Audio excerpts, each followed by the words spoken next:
Hi, good afternoon. This is Samir over here from Nitor Infotech. Who all has joined?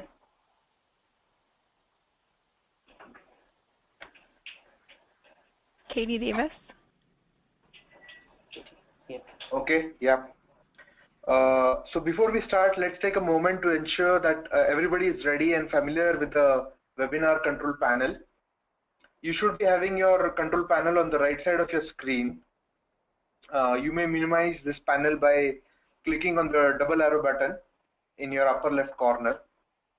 And you can take a moment to practice around certain of the controls as well. But I believe most of the audience are familiar with it. And one more important thing is, as we proceed through this webinar, big data testing in 2015 modern healthcare systems, there might be certain questions coming up from time to time. So I would request the audience there is a chat feature that is available there as well. So you can also post your questions in the chat window, which towards the end of the webinar we'll be having a go through and answering each of the questions as well. Today's speaker panel, we have Mr. Amit Thorat and Mr. Santosh Ubale. And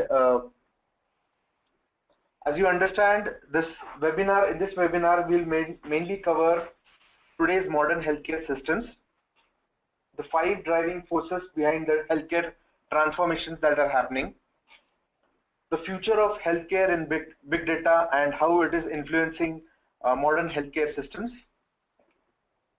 big data testing, architecture challenges that are happening in today's world, and a lot of opportunities to explore the ideas and a lot more aha ideas that can come across this webinar. So I would request the first speaker, Mr. Amit, to take on from here and guide us more into this. Thank you, Samir. A very warm good morning and good afternoon to all. I'm Amit Thorat. I'm working as a practice manager at Nitor Infotech in Testing Center of Excellence org. So today I'm your speaker who is going to talk about how the healthcare is affected with the big data and what are the factors and how it can be, what are the testing challenges associated to the big data and how we can help in minimizing or mitigating those challenges. So let me proceed. Before I proceed, I would like my co-speaker Santosh to tell about something about him. So Santosh, over to you. Thanks, Amit. Myself, Santosh Ubale. I'm working as a database architect, and I'm having experience of designing and building the database ecosystems for both structured and unstructured data, and along with the testing of big data also. So thank you, Santosh. Let me start with the what are the topics that we are going to cover in today's webinar. It's about modern healthcare system, the forces that are driving the healthcare transformation in US healthcare market, what are the data trends, how it looks like in future, and what are the data sources, various data sources in the healthcare, what are the critical business analytics requirement that are expected out of big data, how the architecture is designed, what are the challenges associated to that, what are the testing challenges to big data, and what is the methodology that can be implemented to mitigate those challenges, and how it can be. Similarly, the different types of testing that can be performed, and the tools that are rightly available in the market that can be used, and a little bit about the benefits that big data is going to give us once we move ahead. So let me take you to the next screen. It's about modern healthcare technology. There are 3 critical factors that has been observed. One is big data analytics, mobile health, and virtual healthcare. Big data analytics, it's about the care coordination, operational analytics, public health, population health analytics, and research area. It's like clinical trials. Similarly, in mobile health, there are wearable devices and point of care test devices that are immensely used in the healthcare. Similarly, in virtual healthcare environment, it's telemedicine, telehealth, remote patient consultation, remote patient monitoring. So these are the three major areas that has been observed in a modern healthcare, which are impacting the modern healthcare technology. So having said that, what are the forces that are driving the transformation?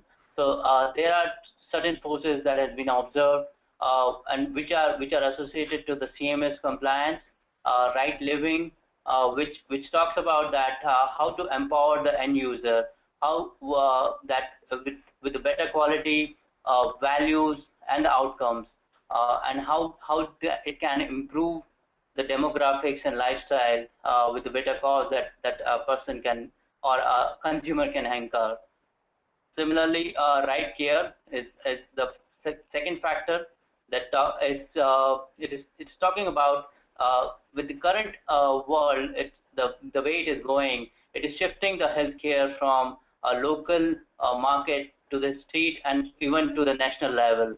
So it gives a broadened perspective for a physician in terms of their analysis and a recommendation to a consumer or a patient. Third one is the right innovation. When we talk about the innovation, in today's world with the different types of research and there are new therapies and approaches are coming into healthcare that helps to the patient to get a better care. Similarly, there are more advanced medicine and boosting the R&D productivity that helps to improve the innovation areas. Fourth factor is the right value, which is talking about, and it is one of the very important challenge that every end user and customer patient faces. It's like a growing cost because of the change in the technology, treatment, and due to the shrinking reimbursements that occurs. Similarly, there are incidences and the cost of chronic diseases are causing a re-emergency infectious diseases and increases the patient readmissions. Last one that is being observed is about the right provider, whereas the primary care and a nursing shortage, nursing facility shortage is what demanding the workforce and the productivity. And with the increase in the complexity and the compensation, the new market entrants and new approaches are coming in, so that is another challenge. So these are the five forces that drive the healthcare transformation. I'll move to the next page. It talks about how the data is going to be looking at. So if all these five factors are put in place and considered, we see that there's a huge increase in the data. So as per the graph, if you look at it, and as per Google, that there are in 2009 there was expected to 800 petabytes. Now with the growth of digitization, increase in volume, variety, and velocity, expected growth is 44 times compared to the in a decade. So expected is about 35 zettabyte by 2020. Another trend that has been observed is there were expectedly about 80+% of unstructured data in the world. So there is a huge scope of or a requirement in terms of unstructured data organization. So if I see that on the right side, there are about factors. If these considerations are not taken place, then it would be definitely a very strong point in terms of implementing the big data. So if you see that the quantity of data is increasing, so you need a large storage and space to store the huge quantity. Similarly, with the increase in unstructured data, like a PACS or DICOM images, you need high performance systems to process that. With the social media data that are feeding into the system, you need a good mechanism to capture that and use for your analytics. Similarly, you need to have you need to observe all the possible sources that are going to help you in terms of feeding the data that is required for your analytics. Similarly, there is a consistency. Data consistency is another important factor that you need to have it. The last one is about the analytics tool. In order to do a right justice to the analytics, you need to have a good analytical tool that helps you to take the business leaders to take a good business decision. So all these requirements leads to understand how and these requirements will help to help organization to save a lot of cost in terms of or it gives a lot of benefit in terms of dollar amount. So if I see that if the big data is adopted on the right side on these 5 terms: right living, right care, right provider, right value, right innovation, there is an expected $300 to $450 billion saving that can be that healthcare industry can get it. So like if I take it in terms of right living, if the key drivers that that are observed are targeted disease prevention, data-enabled adherence program that will save us about $70 to $100 billion over 3 to 5 years. Similarly, if right care is adopted in terms of alignment around the proven pathways with the right studies, coordinated cares across providers, that could save around $90 to $110 billion. Similarly, if a right provider is providing care to the consumer or a patient, that increase that about $50 to $70 billion that provides a saving. And right value, if the right payment model has been implemented or there is a transparency provided in the system, that leads to about $50 to $100 billion. Similarly, in if investing in the right R&D and clinical trials, that could save around $40 to $70 billion.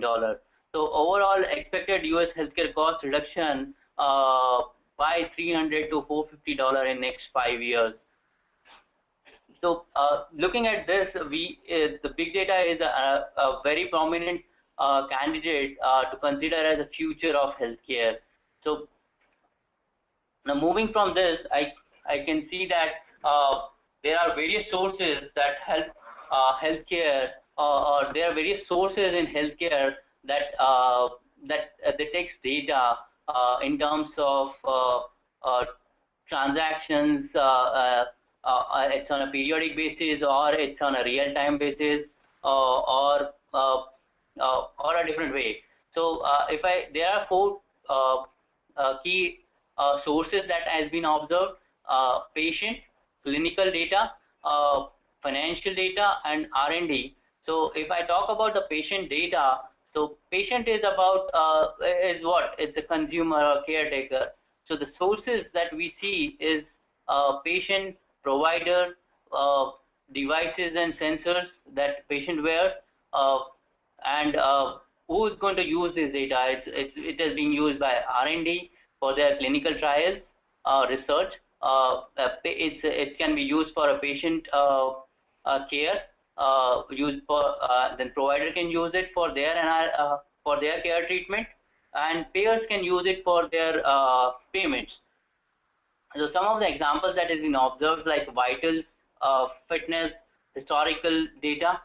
The other thing that has been observed, the data types that it captures, or you may have it's structured or unstructured. So structured data is like a standard or traditional business intelligence analytics tool data that can be extracted. Or unstructured data is like your clinical notes or monitoring data, imaging, surveys.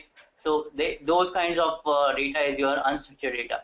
So similarly, if I look at the clinical data, what is the clinical data would look like? It's a primary, it's generated by the providers or a patient through a wearable devices. So the uses for this is R&D and patients, providers and payers. All this can use this.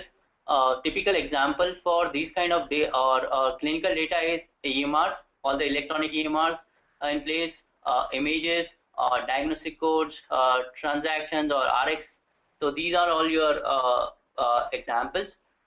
Again, the same thing, that it can have structured as well as unstructured data. Third thing is third source that we observed is a financial, where the financial data is like it's primarily used or generated by payers, and it is being used by providers for their claims, for their reimbursements. So the examples, typical examples are claims, payment model, cost model, utilization. So the fairly it is just a structured data which is being used or generated out of financial sources. And the last one is the R&D. It's a research and development, and if I see that it is being generated by academics, pharma labs or R&D labs. So it is the source is like a provider that who is going to send that data to R&D, or a patient who is going to send that, or it's been extracted from patient data. Users for this kind of data is researchers and developers for their clinical trials. So typical example is the clinical trials or screening libraries. Again, the data type that it generates, it's structured as well as unstructured. So mostly if I see that the majority of data that is being generated through a healthcare data sources is unstructured. I won't say that it is fully unstructured, but I see that there are about 80+% of unstructured data that is being generated by majority of healthcare data sources. So typical example, if you see on the right top corner of this page, nature of healthcare data, there are only 20% of structured data available. Rest everything is unstructured data, and within that it's a very highly complex data like lexicons, veracity, integrity, data availability and reliability, or multiple regulated storages that the data needs to be captured. So again, if you see on the right bottom, there is a pie has been drawn, and it talks about that what is how the volume or data has been grown. If you see, typically the innermost circle talks about the batch, where it is there was just a tables and MB data is in MB, and it is fully noise data. It is the quality of data is very low, rough. As it grows, the data size grows into GB, but the velocity increases. Like you started capturing on a periodic way. Now you move out of table to databases, but the thing is that the veracity is still that it is not complete. It's an incomplete data.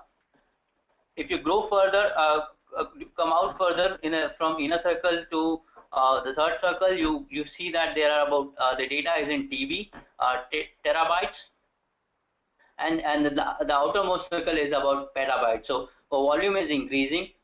As you go out, your data velocity is also changing from batch to periodic to real time to near real time to real time. Same is the variety from table to databases, now to videos and photos. Then you started capturing social media, unstructured data.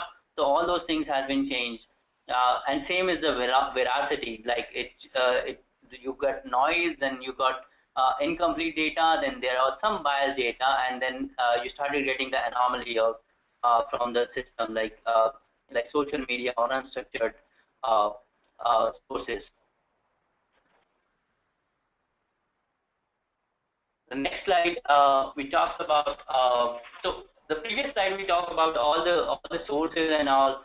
So how it is impacting. So if I see that the big data analytics is a major area in which the industry has to grow and requires her. So if you see that there are four prime areas which has been observed: care delivery, operations, public health, research. And within that, if you see that in care delivery, the kind of use or reporting that is required is like you need there's a requirement for decision support, real-time monitoring in hospital and home, personalized medicine, comparative effective research, workflow optimization, cost and quality analytics, predictive analytics. Similarly, in operations, the healthcare industry would require like analytics, business analytics run on their operations that helps them to reduce the cost, operating costs especially. Then marketing and supply chain analytics, which helps them to understand what the market trend is all about and what is the supply chain. Then fraud and breach detection, anything that they are not getting it right. Payment and pricing model that helps them to provide a better care to the patient, and similarly like health economic research for their organization. Move to the public health. So there are different levels of like with the big data coming in, there the expansion of or the reach has expanded to from local to national level. So there are various sources that comes in and provide the information like national and regional patient registries. So that definitely requires a good analytics to be run on the zonal or county level. Biosurveillance, preventive health analytics, data mining for a new multimodal approaches to major public health issues. Similarly, research, in terms of research area, biomedical research, literature, clinical trials, analytics, predictive modeling for drugs and devices, genomics, biodata, analysis of disease patterns to plan future R&D investments. So these are the primary areas that has been observed where the analytics needs to be built and that allows an organization to grow. So to do that, there are certain requirements we see that or we have observed is in terms of testing. So all these are business oriented. So all your testing should be focused on the business oriented testing. With the huge data coming in, data validation is a very important testing that requires. Performance testing, one of the very important features for a big data system to be tested. Security testing in order to ensure that it is HIPAA compliant and not sharing the patient data. Vulnerability testing to give it the variety to the data, how it is behaving. And last is the usability testing that allows end user to understand what data it is being generated or how the reports are looking at.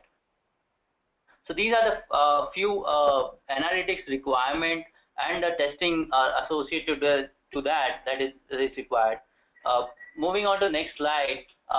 Here is the big data architecture and the key challenges. So I would like my colleague Santosh to talk about that in detail and help you understand how the architecture is. laid out. Thanks, Amit. It was very informative, actually. What kind of structure and what kind of unstructured data we will get, and what from the in healthcare industry, and what all sources are there, and what is the volume of that, what kind of variety and velocity will be there.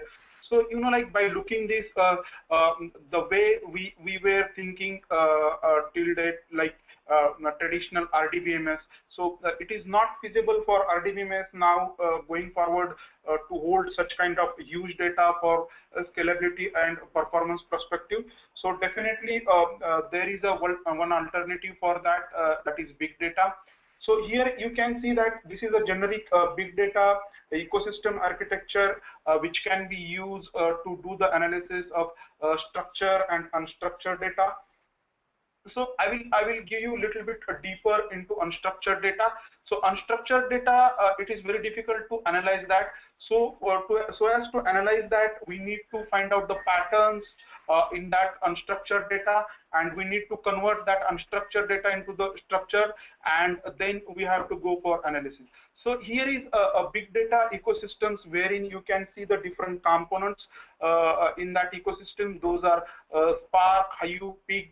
You can see that MapReduce, HDFS, Kafka, Flume, and all these components are there. Scoop is also there. So I will give you a little bit overview of what all those components and what is the use of these components. So first of all, I will discuss with you on a big data ecosystems. So we can build the big data ecosystems on different platforms. Those are Cloudera, Hortonworks, HD Insight, which is from Azure, and then Ambari. So for big data, like for data storage, there are we can storage that into Hadoop HDFS. There will be the another different databases like HBase, Cassandra, MongoDB, and CouchDB.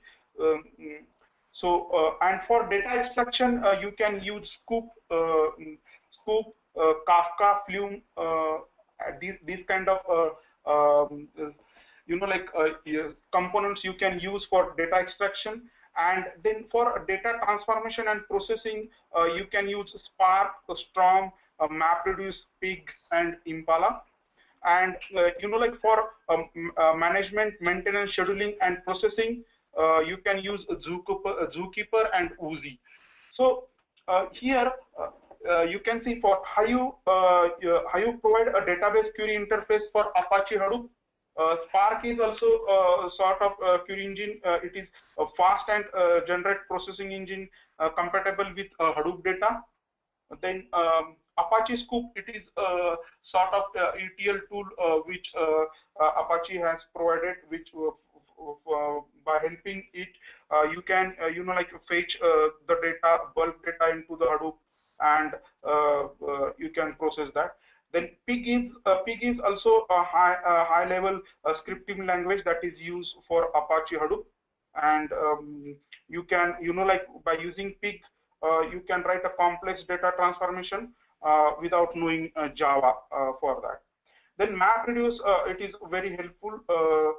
It is the heart of Hadoop, and it is the programming that allows a massive scalable across thousands of nodes. Like while building the database big data architecture, we will have a master slave kind of infrastructure, and there are a n number of nodes you can go on adding, which can be scalable for scalability perspective.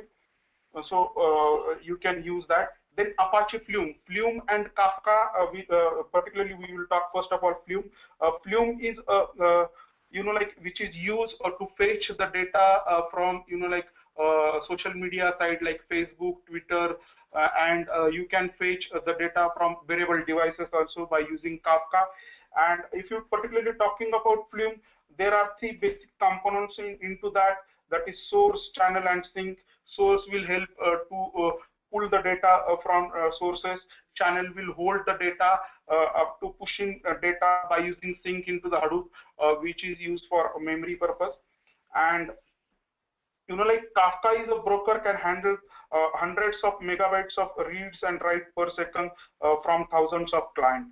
So, so as to analyze the data, we need to first of all push into the HDFS, and by using Spark, Pig, and MapReducer, you can do the analysis on the top of that. And so as to pull the data from structured database like MySQL, SQL Server, or Oracle, you can use Pentaho or Scoop. And for pulling the data for unstructured data like EMR, EHR, and then different devices, variable devices, or you can have a sensor, different sensors, or social media side, you can use Flume and Kafka. So the key challenges are here, like the real-time data capturing and reporting. So here you have to capture the real-time data. Suppose if you have a social media site from Facebook or Twitter, so it is challenging to capture the throughput which is required to capture the Twitter data. Then unstructured data processing, like in unstructured data, we need to find out what is the pattern into that, and then we need to process that data. Then data validation in HDFS, because in HDFS, like the data will stored into the file format. There will be the different file format like JSON or normal, like a row column kind of data you can store into that, and you can compress that data in different ways. There are different ways to compress that data also. So like map reducing programming technique is also to understand, that is also a big challenge, so as to process that data into the HDFS. Then security is also one of the important aspects we need to take care of, authorization, authentication, and then file level, like file level security. So what kind of data particular user can access. So these kind of, like you need to take care while designing the architecture of big data. So this is all over. This is complete big data architecture. So this is just quick overview wherein you can design your to do the analysis of structured and unstructured data. Okay, so this is one of the examples that has been taken on how the big data architecture has been implemented. So let me move to the next slide, which talks about what is what are the testing challenges associated to that. If I see that it can be, if we look at the big data, it focuses on 4 V's: volume, velocity, variety, and veracity. And in order to test the big data, the testing challenges that are observed in 4 different key areas. One is the testing related to data. If I see that in this 9 block, there are test data generation is one of the very important challenge for the test data for the testing big data. Second challenge is the data harnessing. So whatever data that is collected from the various sources, that needs to be cleansed. So that is one. The third challenge is the data quality and the completeness. So the data that is being collected from sources, that has to be with the quality, and it has to be complete. So that is one thing. The fourth point or fourth challenge is data streaming. So for one of the advantage of big data is that it captures the real-time data. So that is one of the challenge in terms of testing, how to do that, and how to strategize the testing around the data streaming. And the last and the fifth one is the data confidentiality. So how to maintain the data confidentiality. It is more specific to the healthcare, where we are talking about the HIPAA compliance, and so patient-centric data, how to keep it confidential. The second challenge, the biggest challenge, is the test environment setup. This is another very important, a big challenge in setting up the environment. So all these things need to have a effective test environment that allows you to set up multiple nodes and to capture all the data or data from the various sources. So that is the second challenge, major challenge. The third major challenge is application response in terms of performance testing. So how is your end user, or when you're feeding data to the big data system or ecosystem, how it is being collected, processed, and how it is being transformed and feed to the application or data analytics system that helps to run the analytics. So the performance is one of the very important testing challenge. And the last one is the talent pool. Today it's a niche skill. The resources is very limited who understand the big data. So the lack of skill set is very important challenge that is being observed. So around these 9 pointers, Nitor has suggested some of the testing methodology that can be taken care and can implement that.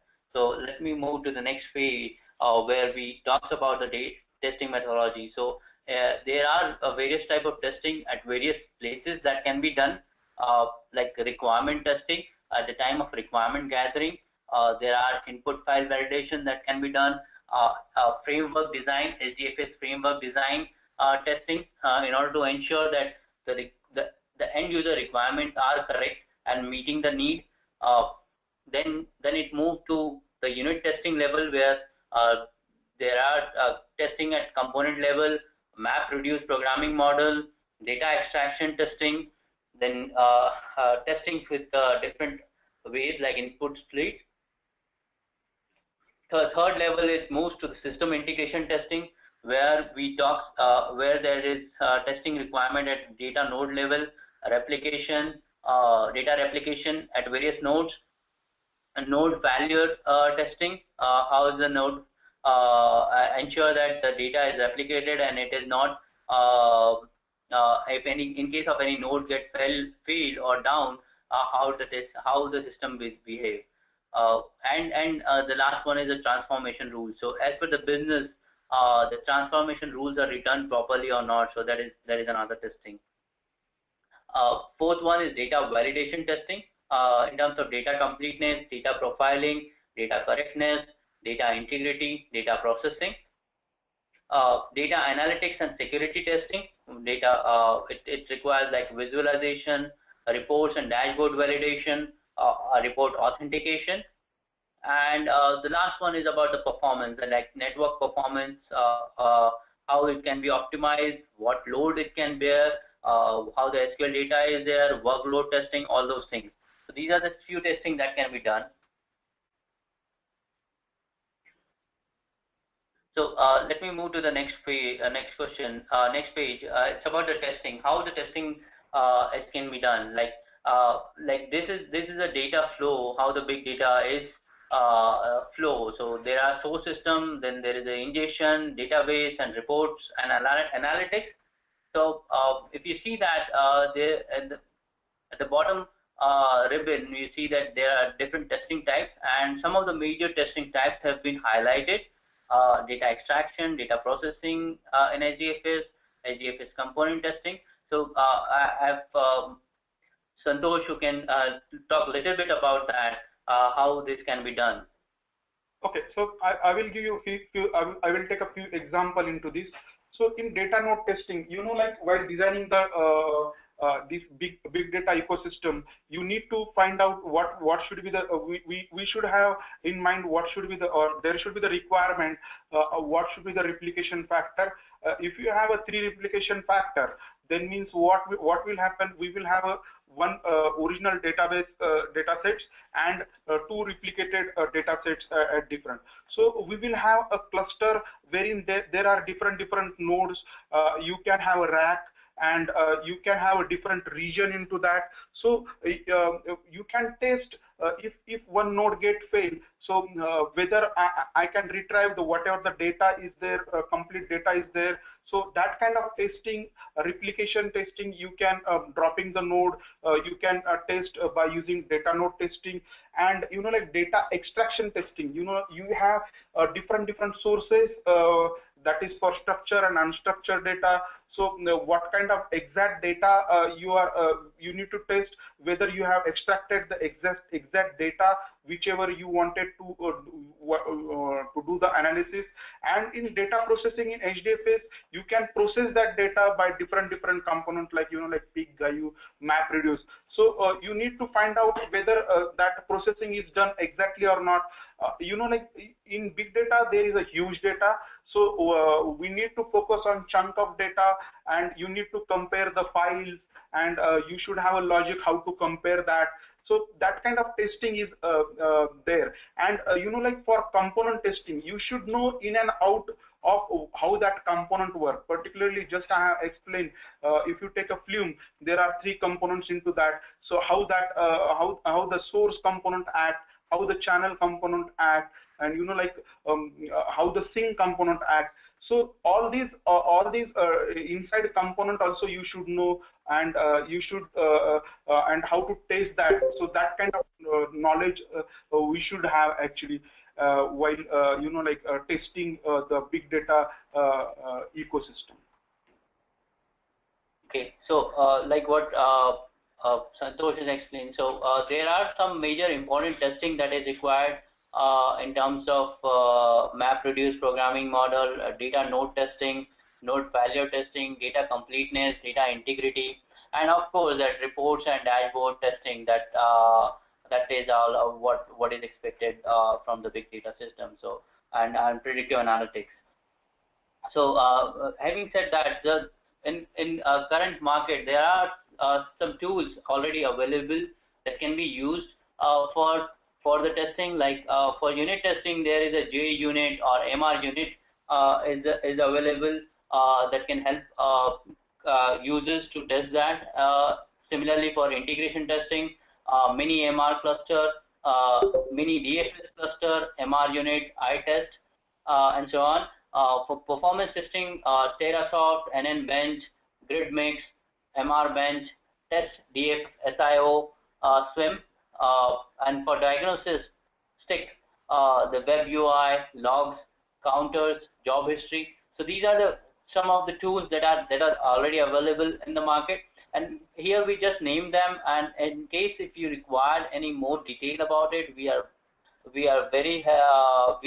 be glad to help you out and provide all the relevant information that you would be expecting. So you can reach to us, and we will help you to, or we'll be happy to help you out in providing the information that you would be looking for. Moving on to the next slide. It's about what is the benefit that this big data and implementation of big data and this testing would help. So one of the important survey that JP Morgan Chase has done, they see that if big data analytics has been implemented, then it can reduce 90% of the IT cost at present IT cost. So very strong statement. But it is being the fact as being led by JP Morgan Chase in their survey. Now, when we see that how the big data, so testing will, so it provides you to the data insight and help you understand how your data is look like. So one of the examples that I can take it off, and I have mentioned that, is if it is being implemented rightly, so that can save. That can reduce that average length of stay by approximately 17%, and which in turn reduce the treatment cost by approximately 42%. So it's a huge saving for patient in terms of their care delivery. So if you'd like to add anything that helps this analytics to improve the data insight, if you please add it. So as you correctly said, and you can do the in-depth analytics by using different components, as I already explained. And the next good point is like downtime and no data loss. Here you can see that while building the big data ecosystems, you can, as your scalability, as your application goes on, means data size goes on increasing, you have to just add horizontal scaling will be there. You have to just add the nodes into that, and you have to take into the consideration of clustering those, and if you have a region if you have a region into that, so you have to segregate those nodes into the different region as per that what is the replication factor for that, and wherein you can test your application by dropping the nodes, and hireability you can achieve very easily into this actually. Yeah. So like what Santosh explained. So moving add to that, no downtime and no data loss is one of the important features that can be tested and covered under data node testing. Similarly, like if you see that big data connection configuration testing or data processing through SDFS and MapReduce programming model testing, we can almost ensure that the real-time or near real-time data feeds are proper, and it is providing all the veracity of data that is supposed to provide. So that is one thing, as we have observed that more than 80+% of data is unstructured data. So that needs to be addressed on properly. So there are certain tools that are available in market that runs over the unstructured data and identify the patterns. So for that you need to have a right testing strategy in place. So then there is a testing associated to claims data.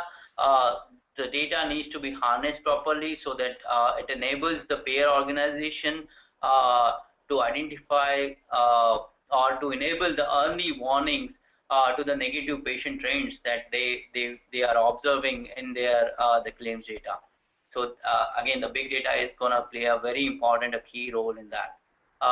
Similarly, like what Santosh explained, that the data is very scalable and it can be used to generate the desired analytical reports for all the providers. So data completeness and integrity testing is very important factor when it comes to the testing the scalability and the computation of a data, big data.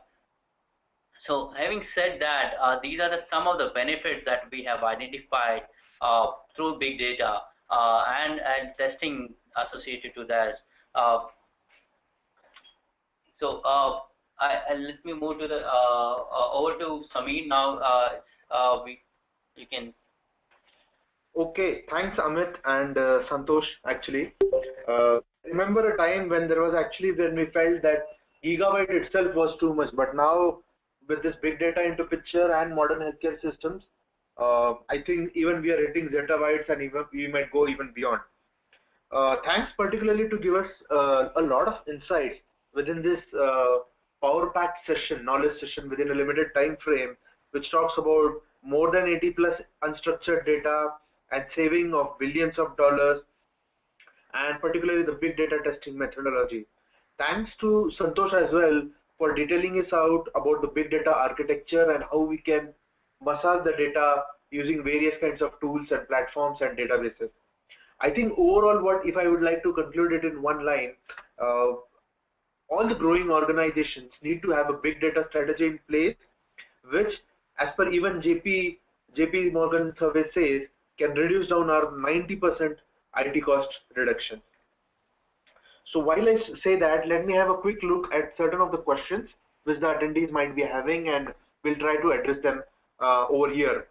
While this might be a limited Q&A session, please feel free to reach me or Nitor Infotech at any point of time for further clarification. So let me just pull out the first question.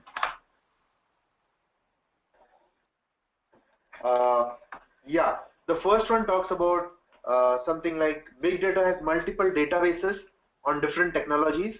How testing strategy can be built to test these multiple databases? Any one of you can answer, Amit or Santosh. That should be good. So I would like to take an attempt on this, and I may not be 100% right on that, but yeah, it can be considered like we see that there are about multiple databases that are available in the market, like MongoDB, HDFS, or Apache Hadoop. So and NoSQL. So what I would think that the testing strategy should be strong enough in terms of defining the databases and the advantage that can be reaped out of the database testing. So like if I say that no SQL is does not require any SQL testing to be done, so our testing strategy should focus that. And to add to more into technical, Santosh, you please feel free to add that. So while considering NoSQL, we should first of all find out, like as per your application requirement, what kind of NoSQL database you are using. That is MongoDB or CouchDB or Cassandra or HBase. Those are like document kind of databases. Like columnar databases, wherein you can have a strategy from what all sources are there, what kind of data you are pushing into that, whether that data is correct or not. And after pushing data into that, and then you need to think about the security also, and like what kind of structure you have built for that. What you should have a strategy of like testing the platforms also, and what on which platform you have built that, and like high availability and disaster recovery is one of the big aspect. So what kind of replication factor you have kept into that. If my nodes are failed, then whether I will retrieve that data from other nodes.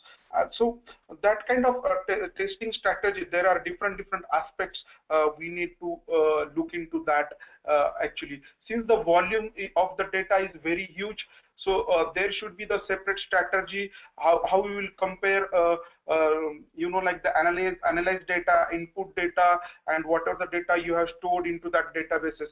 So you should have a strategy to compare those files also, and how you can compress that file, how you can utilize your best like storage structure over there, and what should, if you build that system on like cloud, so what kind of regions will be you are choosing for that. So there are a lot of aspects into that, and we need to focus on all these areas actually. Okay. Right, rightly said. What Santosh has said, that our testing strategy should cover that. Right.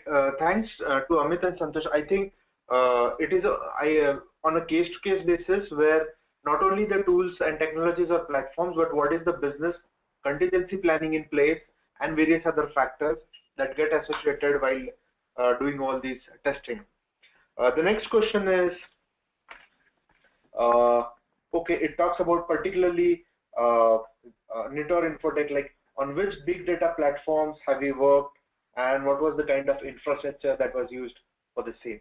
Okay, so we work on different platforms like Cloud Area, like Hot-on-Work also we use, and we have the few customers they prefer a Microsoft like platform, wherein we have used Azure HD inside, and few customers they are looking completely open source, wherein we work with Ambari, and we have built the systems on cloud also, and in-house infrastructure also. Few customers we have worked. So we have decided like what is the, suppose that we have the customers where we did the analysis for structured and unstructured data also, and the nodes, how many nodes required for that, in which regions, how many nodes should be there, what kind of replication factor should be there. So we look, we all do the volumetric analysis, what the customer is looking for in future, what kind of replication factor he is looking into that. So all these aspects we are considering, and we work all those platforms also. Just to add that there is a full-fledged lab that is available inside Nitor, which works on a big data. So we do have it. What are the tools that Santosh has just talked about? So all these tools are present in the lab, that big data lab that we do have at our facility. So we are using almost all the right tools that are being used by various organizations for their implementation. Okay, that helps a lot. The next question is from Jason. He talks about how have we built sentimental for social media in big data perspective. Yeah. So for one of our customer, we have built the like sentimental analysis for the social media, like like Facebook or Twitter or YouTube or like different forums. We have one customer wherein he wanted to see what his brand is, how the people are talking, what is the sentimental on his brand, and what is the sentimental on his other brand, competitor brand with him. So we are for particular. I will take one example of if you take a social media of a Twitter. So particular hashtag Twitters of his brand and other brands. We pull all those tweets into Hadoop, actually in HDFS, and we write NLP on the top of that, MapReduce program on the top of that, and we did analysis. And that Twitter, for pulling that Twitter data, we use Flume for that, and we did the NLP and MapReduce on that, and we have visualization is also there. So that visualization we did into the Tableau. So this kind of work we did, and this is unstructured, and we did the same way for the structured data also. So we pulled the data from different source systems, push into the HDFS, doing some analysis for particularly in healthcare claim related data. We did the analysis for structured data also. Okay. So that's quite insightful, Santosh, because I believe this sentiment helps in brand advocacy and brand planning a lot. And of course, these kind of insights from the unstructured data that is splitted across and combining them needs systematic project planning and then eventual execution with measurements coming out for the business outcomes. The next question is from Steven, which talks about how to derive the structure dynamically from the given data sources. So the structure, he's talking about dynamism, structure, and given a couple set of data sources. Okay. How to derive the structure from the given data. So, I guess you are talking about particularly unstructured data. So we need to pull that unstructured data, and we need to find out the particularly patterns into that. So from that pattern, we need to convert into the structured format, and for that we need to work on MapReduce. As I told you, like unstructured data here, I have given the examples wherein if you pull the data from from the Twitter, and we can do the analysis by using NLP. The same way you can do the analysis for if you have a data from like wearable devices, and that data also you can convert it into the structured format by finding the particular patterns into that by using map and reduce. Okay, yeah. So I would really like to thank the speakers again for all these insights and answering our questions. I certainly believe that this is not the end of the Q&A session. There might be much more deeper thoughts, business perspectives, and planning required in place to get those desired business outcomes that we intend for the growth. So thanks to both the speakers for giving us details, and do reach us out in case of any further queries from these perspectives. You can always drop down a note to me, or you can always visit our website and go from there, Nitor Infotech. So thank you to all the participants for their valuable time, and have a good day. Thanks. Thank you.